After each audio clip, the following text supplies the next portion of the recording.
23e heure. Mort, Jésus est transpercé par la lance et descendu de la croix. Mon Jésus mort, toute la nature pousse un cri d'angoisse, et vous reconnaissant comme son Créateur, elle pleure votre mort douloureuse. Les anges par milliers volent autour de la croix, en pleurant votre mort. Ils adorent en vous le vrai Dieu, et vous accompagnent au limbe, où vous allez béatifier les innombrables âmes qui reposent dans ce sombre donjon depuis l'aube des âges. Mon Jésus mort, je ne sais comment me séparer de la croix, et je ne me lasse pas d'embrasser sans cesse vos plaies très sacrées qui parlent si éloquemment de votre amour pour moi. Je vois vos horribles déchirures et regarde un par un vos os mis à nu par de profondes plaies, et je me sens mourir. Je voudrais pleurer sur ces plaies jusqu'à les laver de mes larmes. Je voudrais vous aimer tellement que mon amour serait comme un onguent précieux pour vous guérir complètement et vous rendre la beauté naturelle de votre humanité défigurée. Je voudrais vider mes veines pour remplir les vôtres de mon sang et vous rendre la vie. Ma vie, mon Jésus, y a-t-il quelque chose que l'amour ne puisse faire? L'amour est vie, et avec mon amour, je veux vous donner vie. Et si mon amour ne suffit pas, donnez-moi votre amour, et avec votre amour, je serai capable de faire n'importe quoi. Oui, je serai capable de donner vie à votre très sainte humanité. Je pleure et suis prise de frénésie en déplorant la mort de mon Jésus crucifié. Mais alors que je pleure mon Jésus, mon cœur bondit de joie dans ma poitrine en voyant que même après la mort, vous voulez, mon doux Jésus, exprimer et confirmer votre amour pour moi, en m'offrant un abri et un refuge dans votre propre cœur. Alors, pour cette raison, poussé par une force suprême, afin de prouver votre mort, un soldat transperce votre cœur avec une lance, ouvrant une plaie profonde. Et vous, mon amour, vous versez les dernières gouttes de sang et d'eau que contient votre cœur enflammé. Ah, que de choses me dit cette plaie, ouverte par votre amour. Si vos lèvres sont silencieuses, votre cœur me parle, et je l'entends me dire « Mon enfant, après avoir tout donné, j'ai voulu que cette lance ouvre dans mon cœur un refuge pour toutes les âmes. Mon cœur ouvert criera continuellement à chacune « Viens à moi si tu veux être sauvé. » Dans ce cœur, tu trouveras la sainteté, il te rendra sainte, et tu y trouveras le réconfort dans les difficultés, la force dans la faiblesse, la paix dans les doutes et la compagnie dans l'abandon. Puis, votre voix se fait plus forte en disant « Ô âme qui m'aimait, si vous désirez réellement m'aimer, venez demeurer toujours dans ce cœur. Vous y trouverez le véritable amour pour m'aimer. Vous trouverez ici les flammes ardentes pour vous brûler et vous consumer complètement dans mon amour. La moindre sortie hors de ce cœur vous privera de bien des grâces et vous rendra différente de moi. Tout est centré dans ce cœur. Vous y trouverez les sacrements, mon Église et la vie de l'Église et de toutes les âmes. Dans mon cœur, je sens même les profanations faites dans mon Église. Je ressens les complots de ses ennemis, les flèches qu'ils lui lancent, les souffrances de mes enfants opprimés et le sang qu'ils vont verser. Car il n'y a pas d'offense que ce cœur ne ressente. Aussi, mon enfant, passe ta vie dans ce cœur. Abrite-toi derrière ses portes et défends-moi. Fais-moi réparation et apporte-moi toutes les âmes.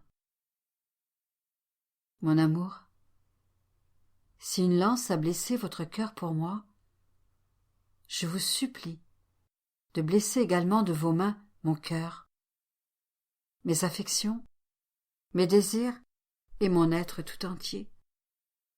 Qu'il ne reste rien en moi qui ne soit blessé par votre amour. Que tout soit uni à la douleur déchirante de votre chère mère, qui, devant la souffrance qu'elle ressent en voyant votre cœur déchiré, des failles d'amour et de douleur, telle une colombe, elle vole vers votre cœur, pour y prendre la première place, pour être la première réparatrice. Et vous l'établissez reine de votre cœur et médiatrice entre vous et les créatures. Je vole avec votre mère dans votre cœur pour écouter comment elle fait réparation et comment elle répète ces réparations pour les offenses que vous recevez. Par la puissance de cette plaie et de votre mère douloureuse, je vous supplie de nous enclore tous dans votre cœur bien-aimé, pour protéger, défendre et éclairer les chefs de votre Église. Ô mon Jésus, après une mort aussi atroce et douloureuse, il n'est que juste que je ne vive plus pour moi-même.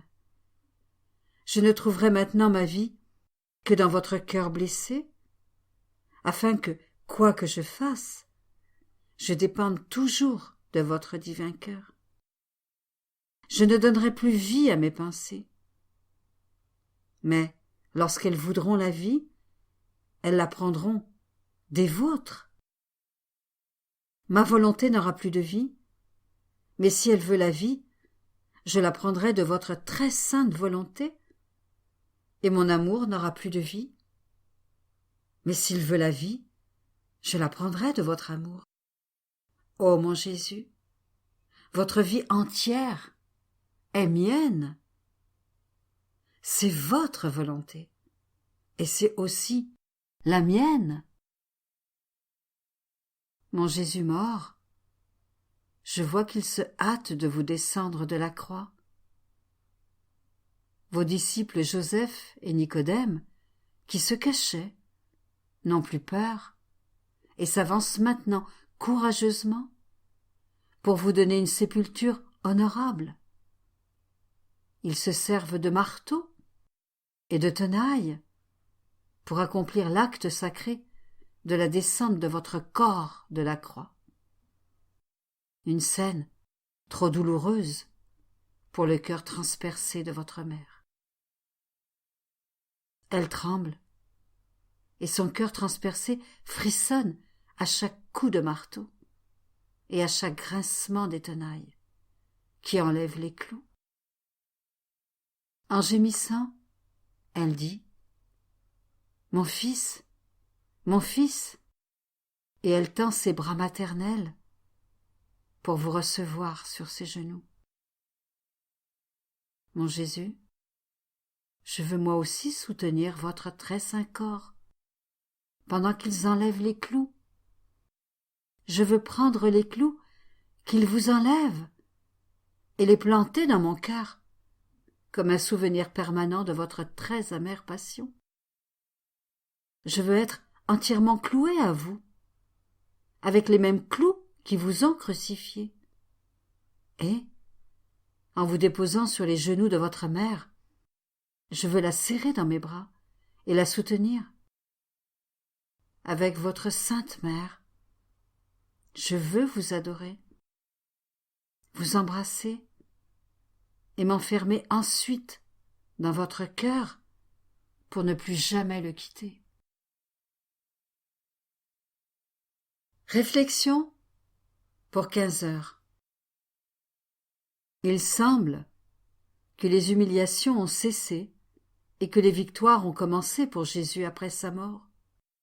Mais est-ce que ma vie pourrait être, elle aussi, après ma mort, un appel pour les âmes et une incitation vers le bien?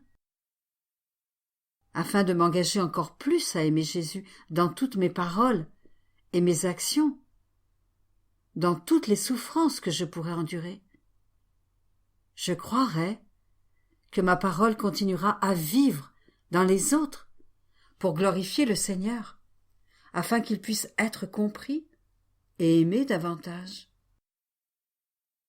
Si mes œuvres incitent les autres créatures à œuvrer pour Jésus, si mes pas les amènent vers Jésus, si mes souffrances sont la patience de toutes les créatures, les assurant qu'elles suivent toute la volonté de Jésus, alors, au ciel, tout ce que j'ai fait sur la terre continuera à vivre chez les créatures.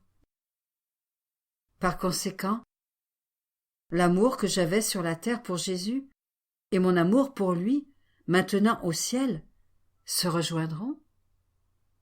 Oh, que tout cet amour, puissant comme un aimant, puisse transporter au ciel toutes les créatures. Après sa mort, Jésus voulut être transpercé par une lance, par amour pour nous.